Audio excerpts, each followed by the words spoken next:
João capítulo 17, dos versos 20 ao verso 23, que na versão Almeida, revista e atualizada, diz assim: Não rogo somente por estes, mas também por aqueles que vierem a crer em mim por intermédio da sua palavra, a fim de que todos sejam um, e como és tu, ó Pai, em mim e eu em ti, também sejam eles em nós, para que o mundo creia que tu me enviaste.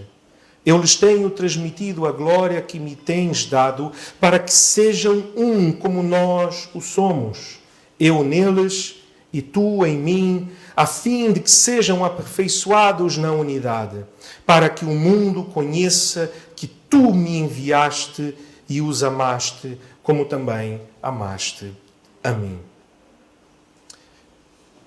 Muito brevemente, três coisas que conseguimos perceber e aprender com este texto.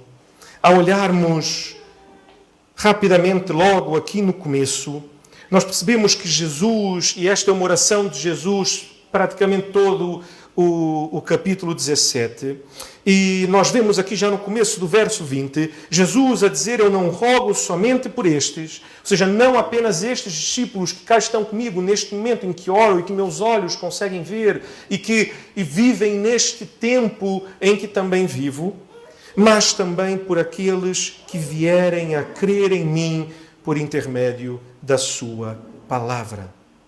Jesus não ora apenas pelos discípulos em seu tempo, seus discípulos contemporâneos, mas ele ora por todos nós. E esta oração que Jesus faz, portanto, é por mim e por ti. Eu não sei se alguma vez, ao ler este texto, já percebeste, chegaste à conclusão disto, mas Jesus orou a Deus por ti. Porque tanto o irmão quanto a irmã está incluído nesta parte onde diz: aqueles que vierem a crer em mim por intermédio da sua palavra. E foi assim que viemos a crer em Jesus, não foi? Por meio da sua palavra, do Evangelho, que nos foi apresentado por irmãos fiéis e que tem sido apresentado em Portimão há 38 anos por meio desta igreja. A segunda coisa que nós percebemos então marcante é que Jesus fala que estes que virão a crer, crerão por meio da palavra. Por meio da palavra de Deus. Nós cremos, como acabei de afirmar, inclusive, agora há pouco, sobre o vídeo que nós vimos, não é? De animação de Davi, de que não são belas palavras, não é a qualidade técnica ou a perfeição em nada. Seja na música, seja numa apresentação, seja na pregação deste pastor que vos fala. Não são belas palavras que convencem. Não são belas palavras que vão levar pessoas à salvação e a crerem em Jesus. A verdade é que Jesus mesmo nos afirma que crerão pela palavra de Deus. É o Evangelho, como Paulo nos diz, é o Evangelho que é o poder de Deus para a salvação de todo aquele que crê. Portanto, é isto que nós como igreja, é isso que nós como crentes devemos apresentar ao mundo. O Evangelho, puro e simples como ele o é. Certa altura ouvi um pregador a dizer algo muito interessante e que chamou-me bastante a atenção, porque de facto é algo bastante óbvio, mas que muitas vezes nós esquecemos. E que ainda no tempo em que vivemos, muitas vezes ouvimos pessoas a dizerem exatamente o oposto disto. Porque ele dizia que quando nós, às vezes, pegamos as Escrituras, pegamos a Bíblia, a palavra de Deus, e dizemos assim: deixe-me colocar isto em outras palavras para que fique mais fácil perceber. Muitas vezes nós fazemos isso, caímos na tentação de alguma maneira de fazer isso. Na tentativa de explicar, obviamente. Mas eu ouvi este pregador a dizer, ele dizia: Às vezes nós somos tentados a dizer isso e olha o como faz parecer que então Deus, em sua sabedoria, escreveu então a Bíblia, mas não ficou muito boa. E, portanto, eu que sei melhor, preciso pegar isto que aqui está escrito, que, pronto, não está tão bem escrito assim, e, portanto, eu preciso adaptar para que fique mais fácil das pessoas, de alguma maneira, perceberem. E este pregador dizia, que pretensão a nossa, quando o fazemos. Porque ou nós cremos que a palavra de Deus é poderosa, e é Deus quem faz a obra no coração das pessoas, ou então nós não cremos no poder absoluto de Deus. Mas nós cremos que o Evangelho é atemporal. E que, é claro, quando vamos fazer a tradução, existem traduções que vão falar mais na linguagem do nosso tempo. Mas não adaptamos a palavra de Deus. Podemos traduzi-la de uma maneira que seja mais compreensível. Podemos explicá-la, obviamente, mas temos que ter o cuidado de não buscar adaptá-la. Exatamente para não corrermos o risco de alguma forma, perder-se algo pelo caminho. Porque o que fala ao coração das pessoas é a palavra de Deus. Jesus, ao orar, diz, os que crerão por meio da sua palavra. Este é um meio usado por Deus para alcançar as vidas. A palavra de Deus ainda diz que a fé vem pelo ouvir e ouvir a palavra de Deus, como nos relembra o apóstolo Paulo. E a terceira e última coisa é que o objetivo da oração de Jesus, e Jesus ora para que sejamos um. Assim como Ele é um com o Pai e o Pai é um com Ele, que nós também sejamos um, uns com os outros, e sejamos um com Ele. Então, Ele diz, assim como o Pai, assim Pai, como és um comigo, que eu seja um com eles e eles sejam um conosco, e assim eles possam testemunhar. Reparem que Jesus não fala em união. Jesus fala em unidade. E há aqui uma diferença que pode passar despercebida, mas uma coisa é união e uma outra coisa é unidade.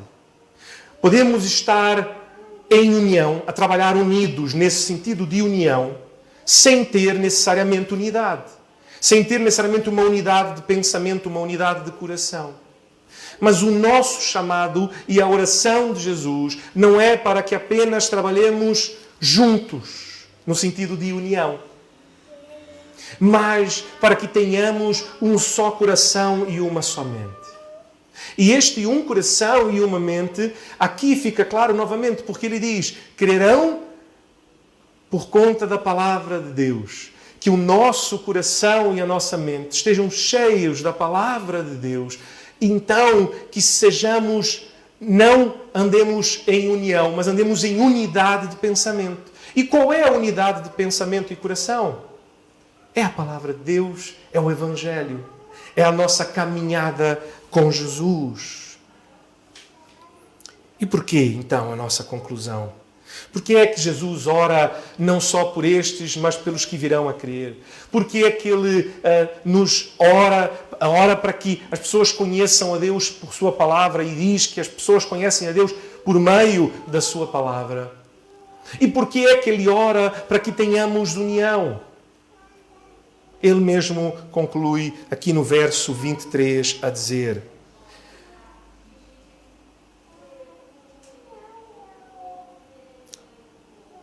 para que o mundo creia que tu me enviaste. A maneira como daremos testemunho ao mundo de que o Senhor enviou a Jesus, de que Jesus é exatamente quem Ele diz ser, é por meio da nossa unidade. E talvez as pessoas vão dizer, mas porquê, pastor? Por que a nossa unidade é tão importante? E por que é por meio da nossa unidade que Deus vai mostrar ao mundo de que, de facto, Jesus é exatamente quem Ele disse ser? Meus irmãos, se os irmãos pensarem um bocadinho, e eu tive o privilégio da primeira curso superior que eu cursei foi exatamente na área de ciências sociais e a minha predileção era pela área de antropologia. E quando nós lemos os textos mais antigos de antropologia, sempre se tratava da cultura de um povo, da cultura de um país. E se os irmãos pararem para atentar, é possível olharmos para o passado, talvez não tão longe quanto isto, talvez ainda no tempo em que esta igreja estava a ser começada, e pensar em uma cultura, uma unidade de cultura nacional em Portugal. Uma unidade de cultura nacional em outros países, em outros povos. Mas hoje, mesmo na antropologia, já se fala muito mais em tribos urbanas. Portanto, subdivisões dentro das próprias culturas, e não apenas subdivisões dentro das próprias culturas, mas subdivisões dentro até das cidades.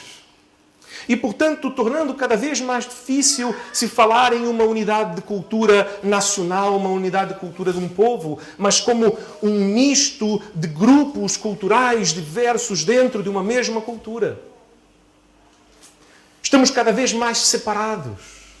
Isto tem levado o nosso mundo a cada vez mais uma questão de identidade e identificação, onde as pessoas aproximam-se cada vez mais daqueles que são iguais a elas, mas ao mesmo tempo não apenas a afirmar que somos iguais, mas a negar todo o resto. Então nós temos visto cada vez mais conflitos no nosso mundo por conta disto. Grupos a estabelecerem a sua identidade em contrariedade com outras identidades de outros grupos. Divisões a acontecerem. Em nossa igreja, nós temos aqui o privilégio de ter pessoas com muitas diferenças. Nós temos portugueses e não portugueses.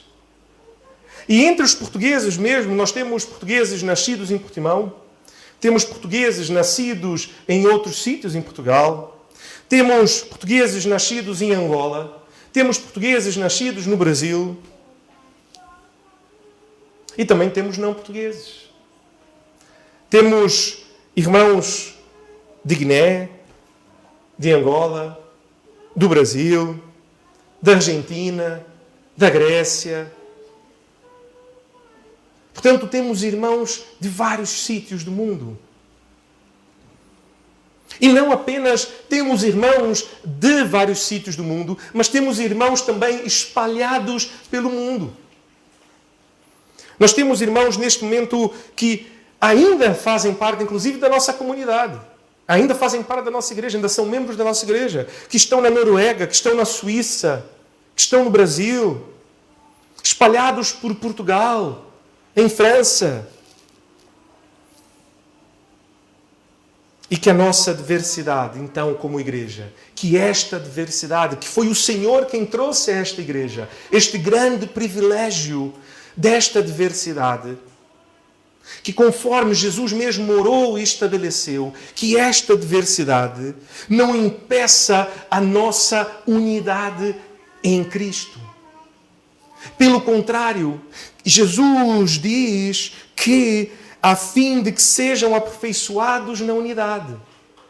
E por que é que somos aperfeiçoados na unidade? Porque temos o privilégio de, ao ter contacto com aquele que é diferente de nós, aprendermos um com os outros e crescermos. Pelas diversas experiências com Deus que temos. E assim honrarmos ao Deus que é o Deus de toda a terra.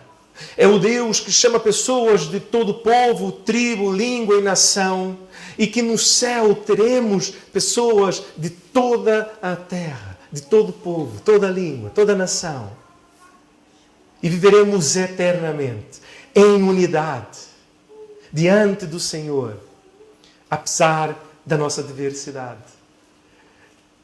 ricos em diversidade. A diversidade nos enriquece. E é esta unidade que, ao ser vista pelo mundo lá fora, um mundo de conflitos, de divisões, um mundo que nega o diferente, com certeza faz com que o mundo lá fora veja, eles têm algo de facto de diferente.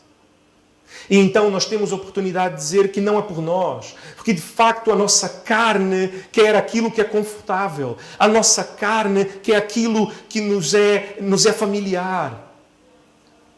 Mas que somos movidos pelo amor do Senhor a conviver e a aprender com aquele que é diferente de nós. E assim crescermos em graça diante do nosso Deus. Que assim como esses 38 anos têm sido anos marcados pela diversidade, que possam continuar assim os próximos anos da Igreja Batista de Portimão. E que seja um sítio onde os irmãos, independente de onde vêm, independente da maneira de ser que têm, sintam-se acolhidos, sintam-se amados, sintam-se respeitados no meio desta igreja tão amorosa. Sempre em unidade no Senhor, a honrar e engrandecer o Senhor. Oremos então ao Senhor.